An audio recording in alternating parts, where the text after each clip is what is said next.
Good morning. Finally 2 महिन्यानंतर आज मुहूर्त आला कॉलेजला जायचा. 2 महिने घरामध्ये खूप टाईमपास केला आहे.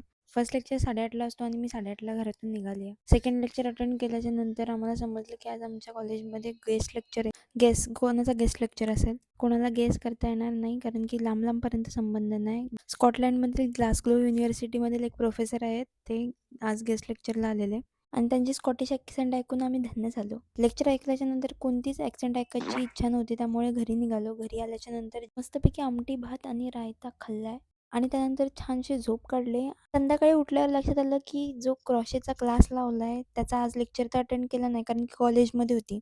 म्हणून मग रेकॉर्डेड व्हिडिओज बघत बघत थोडी प्रॅक्टिस केली. एक्झाम नंतर सुट्टीमध्ये पूर्ण इन्स्टाची फीड माझी फक्त आणि फक्त क्रॉशेनी भरलेली, म्हणून तेव्हाच डिसाईड केलेलं की क्रॉशेचा क्लास लावायचा. आणि आत्ताच मागच्या आठवड्यामध्ये मला एक क्लास भेटला पण, म्हणून गणपती बाप्पा मोरया करून टाकलं. असा क्लास चालू होऊन 2-3 दिवस झालेत आणि 2-3 दिवसामध्ये मी 2-3 फ्लावर्स पण बनवले, जे की मी उद्याच्या व्हिडिओमध्ये दाखवेन. त्यावेळी पप्पा आलेले. पप्पांनी मस्तपैकी चिकन आणलेलं, चिकन बनवलेलं खाल्लंय आणि मग पोट भरून खाल्लेलं चिकन पचवण्यासाठी बिल्डिंगच्या खाली फिरायला गेलेलो.